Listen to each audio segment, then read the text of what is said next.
નમસ્કાર વિદ્યાર્થી મિત્રો, આજના લેક્ચરમાં આપણે સ્થાનાંતર, વેગ અને પ્રવેગ વિશે અભ્યાસ કરીશું અને તે સદિશ સ્વરૂપે અભ્યાસ કરીશું. અદિશ સ્વરૂપે તો આપણે ત્રીજા ચેપ્ટરમાં તેનો અભ્યાસ કરેલો જ છે.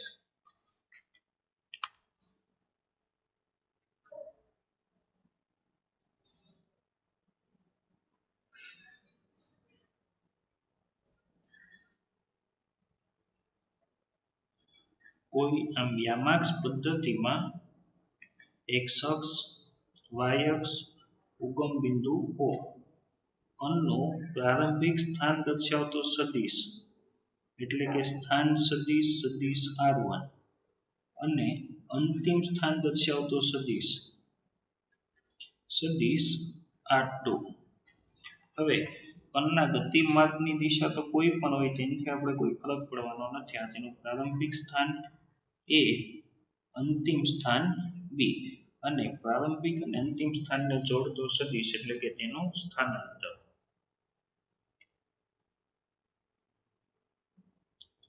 અહીં t1 સમયે સ્થાન સદિશ એટલે કે સ્થાન દર્શાવતો સદિશ સદિશ r1 અને t2 સમયે સ્થાન સદિશ બરાબર સદિશ r2. તેથી સ્થાનાંતર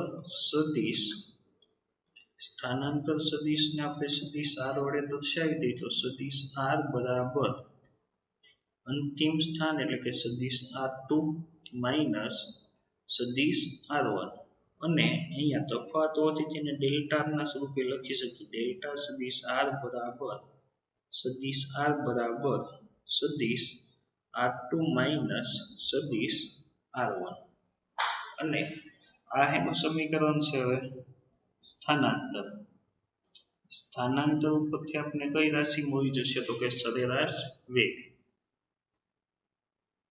તેથી સરેરાશ વેગ બરાબર સ્થાનાંતર ના છેદમાં સમય. તેથી સરેરાશ વેગ સદિશ v બરાબર સ્થાનાંતર એટલે કે ડેલ્ટા સદિશ r સમયગાળો ડેલ્ટા સદિશ t બરાબર ડેલ્ટા સદિશ r ની જગ્યાએ અંતિમ સ્થાન સદિશ માઇનસ પ્રારંભિક સ્થાન સદિશ છેદમાં સમયગાળો અંતિમ સમય t2 માઇનસ પ્રારંભિક સમય t1. આવું સમીકરણ આપણે ત્રીજા ચેપ્ટરમાં પણ ભણી ગયા હતા, પણ તે અદિશ સ્વરૂપે હતું. ત્યાં આપણે દિશા ધ્યાનમાં લીધી નહોતી. હવે સરેરાશ વેગનું સમીકરણ પરથી સરેરાશ વેગની દિશા કઈ દિશામાં છે તો કે સ્થાનાંતરની દિશામાં. હવે આ સમીકરણ ઉપરથી આપણે તત્કાલીન વેગ મેળવીશું.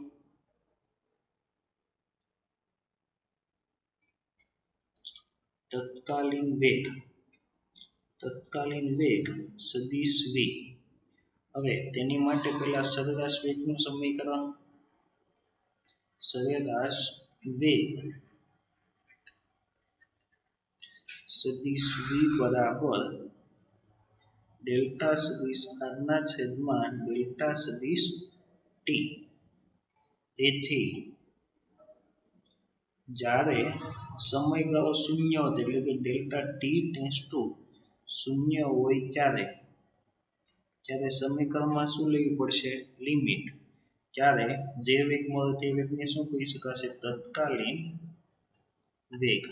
તેથી તત્કાલીન વેગ સદિશ v બરાબર limit delta t tends to 0 સરેરાશ વેગ સદિશ v બરાબર limit delta t tends to 0 delta સદિશ r ના છેદમાં ડેલ્ટા t.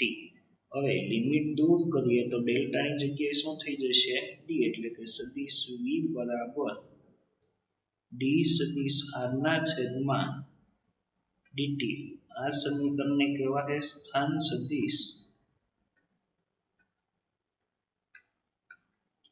સદિશ આર નો સમયની સાપેક્ષે વિકલન.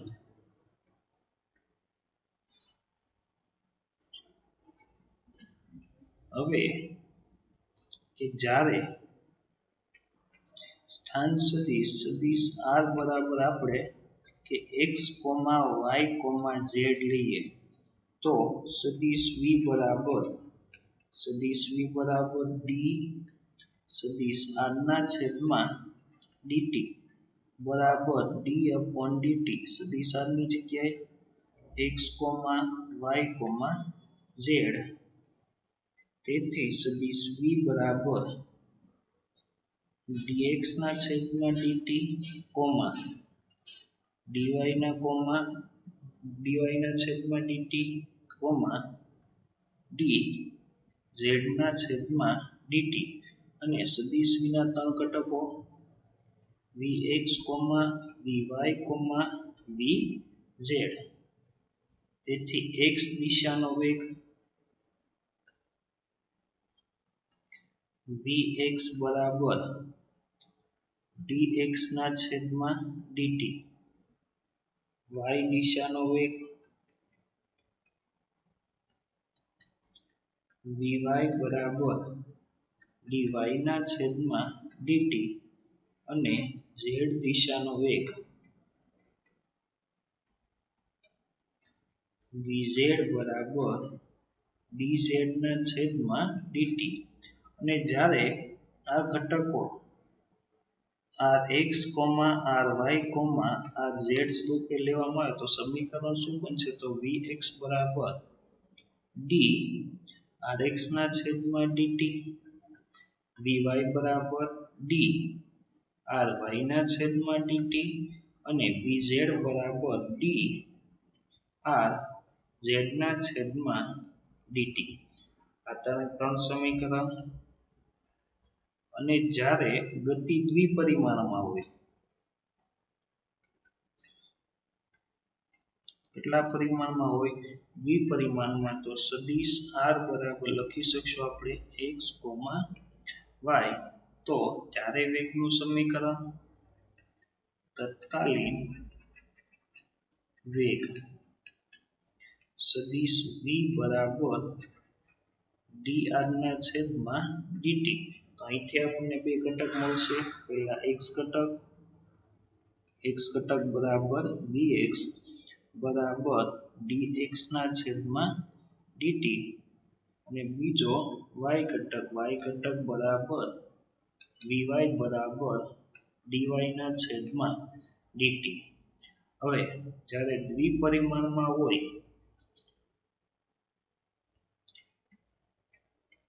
દ્વિપરિમાણમાં વેગ સદિશ v બરાબર vx, vy બરાબર dx ના છેદમાં dt, dy ના છેદમાં dt બરાબર dx ના છેદમાં dt i caret plus dy ના છેદમાં dt j caret. અને આ સમીકરણ આ પ્રમાણે લખીએ કે vx i caret plus vy j caret. અને દ્વિપરિમાણ માટે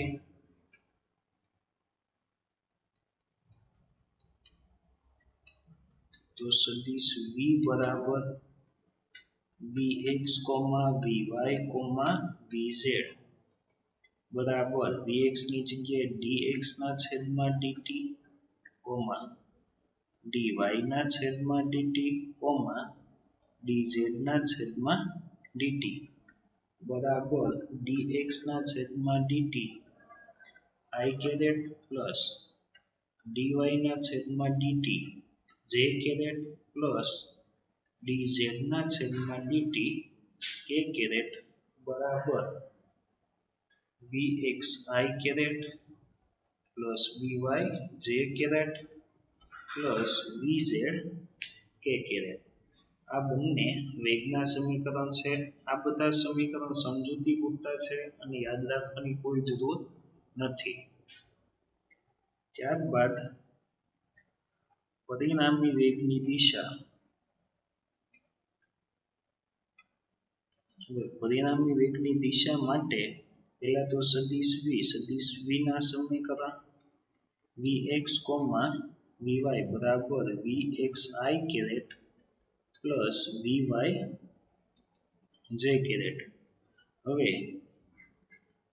જ્યારે બંને ખૂણા લઈ લઈએ કે x અક્ષ સાથે થીટા ખૂણો બનાવે x અક્ષ સાથેનો ખૂણો કેટલો છે થીટા અથવા y અક્ષ સાથેનો બનાવેલો ખૂણો કેટલો છે થીટા તો x અક્ષ સાથેનો ખૂણો ધ્યાનમાં લઈએ ત્યારે tan થીટા નું સમીકરણ હતું y યામ ના છેદમાં x યામ બરાબર vy ના છેદમાં vx તેથી tan થીટા બરાબર vy ના છેદમાં vx અહીંથી થીટાને સૂત્રનો પત્તા બનાવતા થીટા બરાબર tan ઇન્વર્સ vy ના છેદમાં vx અને જ્યારે y અક્ષ સાથેનો ખૂણો થીટા હોય તો tan થીટાનું સમીકરણ લખાશે tan થીટા બરાબર x યામના છેદમાં y યામ બરાબર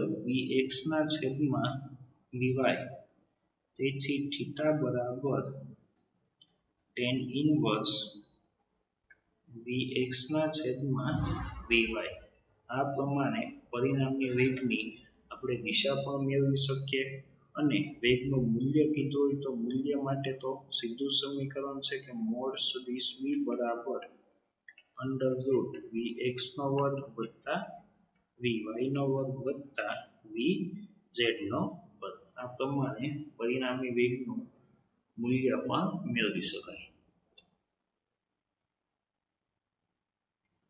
હવે ત્યાર પછીનો ટોપિક પ્રવેગ પ્રવેગમાં પ્રથમ આપણે સરેરાશ પ્રવેગ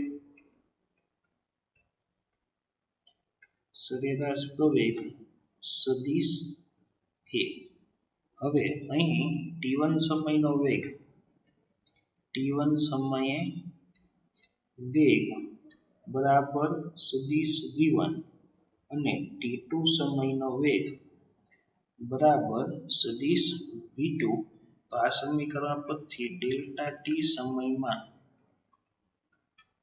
વેગમાં થતો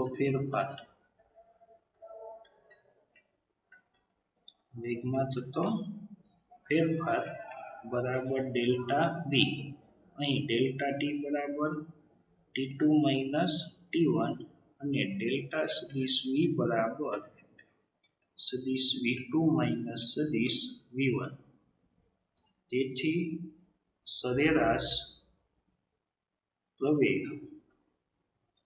સદિશ a બરાબર ડેલ્ટા સદિશ v ના છેદમાં ડેલ્ટા t બરાબર અંતિમ વેગ v2 માઇનસ પ્રારંભિક વેગ v1 ના છેદમાં ડેલ્ટા t ની જગ્યાએ t2 માઇનસ t1 પણ લખી શકાય અહીંથી કે સદિશ v2 ગ્રેટર ધેન સદિશ v1 તો આ કિસ્સામાં સરેરાશ પ્રવેગ કેવો મળશે ધન v1 ગ્રેટર ધેન v2 તો આ કિસ્સામાં સરેરાશ પ્રવેગ કેવો મળશે ઋણ ને જ્યારે બંને વેગ સમાન હોય એટલે કે અચળ વેગીગત હોય ત્યારે સરેરાશ પ્રવેગ બરાબર શૂન્ય સદિશ મળશે હવે આ સમીકરણ ઉપરથી આપણે તત્કાલીન પ્રવેગ પણ મેળવી શકીએ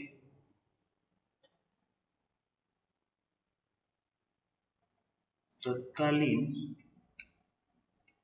પ્રવેગ મેળવવા માટે કે જ્યારે સમયગાળો ડેલ્ટા t ટેન્ડ્સ ટુ શૂન્ય હોય ત્યારે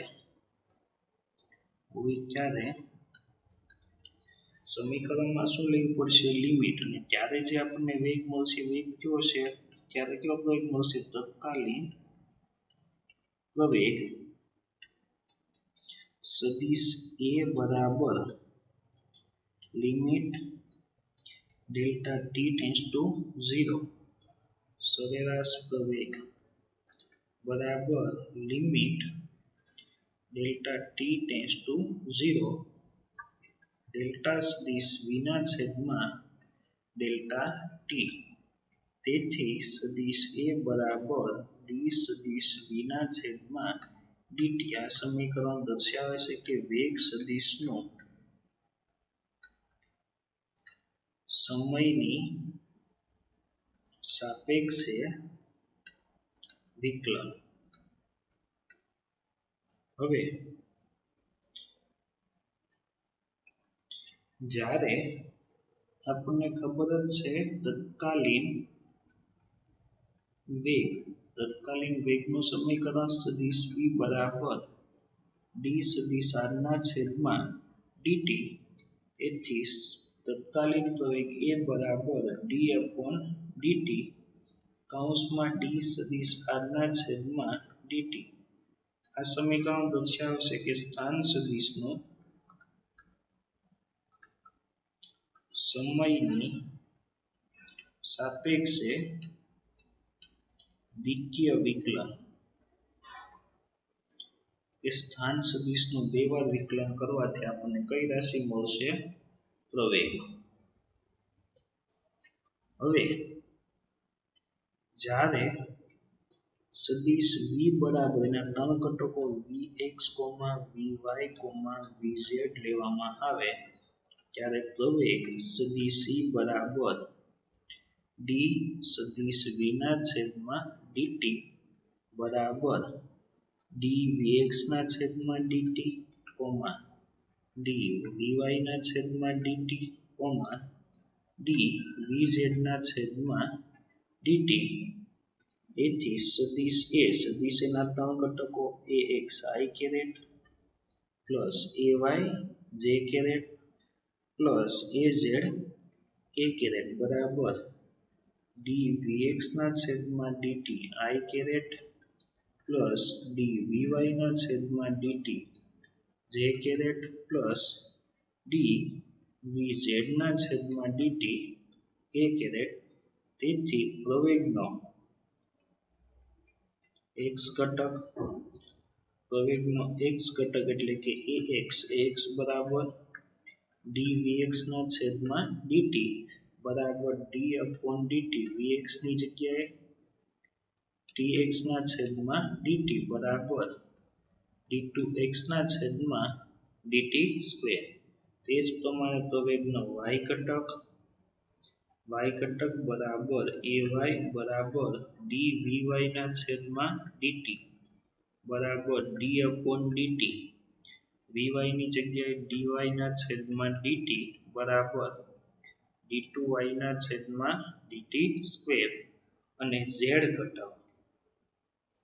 ઘટક બરાબર az બરાબર dvz ના છેદમાં dt બરાબર d upon dt vz ની જગ્યાએ dz ના છેદમાં dt બરાબર d2z ના છેદમાં dt સ્ક્વેર. અને ત્યાર પછી તત્કાલીન પ્રવેગની દિશા. જો તત્કાલીન પ્રવેગ a બરાબર ax, ay હોય તો પેલા x અક્ષ સાથેનો ખૂણો થીટા લઈએ. x અક્ષ સાથે ખૂણો કેટલો છે? થીટા. તો આ કિસ્સામાં સમીકરણ tan થીટા બરાબર y ઘટકના છેદમાં x ઘટક. તેથી tan થીટા બરાબર ay ના છેદમાં ax. તેથી થીટા બરાબર tan ઇનવર્સ ay ના છેદમાં ax. તેવી જ રીતના y અક્ષ માટે જ્યારે ખૂણો થીટા હોય તો tan થીટા બરાબર x ઘટકના છેદમાં y ઘટક. તો સમીકરણ બનશે tan થીટા બરાબર એ x ના છેદમાં ay અને તેથી થીટા બરાબર tan inverse એ x ના છેદમાં a y